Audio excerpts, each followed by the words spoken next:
JINHSI is gonna be busted. As a future JINHSI main, I couldn't be happier that she's coming in version 1.1, and I'm looking forward to it very much. So, let's go into an analysis of her kit and her weapon pre-release to help you decide whether or not you should pull for JINHSI. Let's talk about the Ages of Harvest, which is her signature weapon. The passive Heaven's Blessed gives you an additional 12% for all attributes. When you release the intro skill, you increase the damage of your resonance skill by 24%, and that lasts for 12 seconds. Then, when you release a resonance skill, you gain a 24% skill damage bonus for 12 seconds. Now, onto JINHSI's kit. After JINHSI uses basic attack 4, or while not in her incarnation state, her intro skill Long's Halo, an alternative resonance skill, Overflowing Radiance, becomes available within 5 seconds. Overflowing Radiance will deal spectro damage and sends JINHSI into the incarnation state. Incarnation state changes the resonance skill over to the resonance skill Crescent Divinity. She also gains the alternate heavy attack Incarnation Heavy Attack and the alternate dodge Incarnation Dodge. She also gains a new dodge counter called Incarnation Dodge Counter. After entering the incarnation state, you use basic attack 4 times and incarnation will end. This triggers JINHSI's third state, which is Ordination Glow. Basic attack will once again be replaced by an alternative heavy attack called Incarnation Heavy Attack when airborne. Something to note is that when using these attacks, they will use stamina, so stamina management is going to be very important here.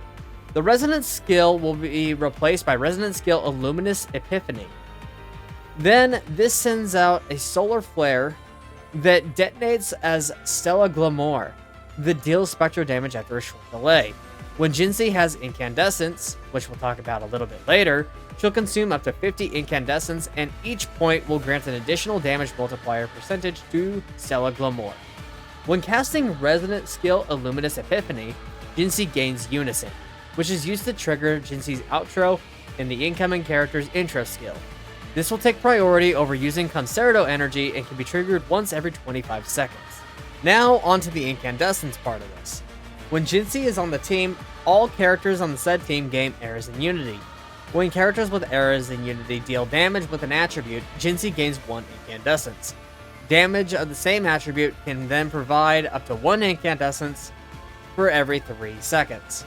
She can hold up to 50 Incandescence at once, and it's important to note that the Unison mechanic will reset the timer for the Incandescence. This means that characters like Verena, Yinlin, and Mortefi are going to pair very well with her. JINHSI's Resonance Liberation is standalone from the rest of her kit and doesn't seem to play into her forte circuit.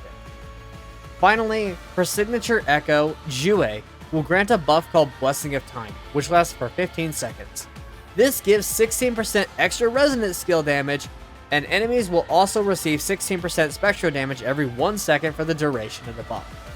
Well, that's going to do it for my analysis of JINHSI's kit for now.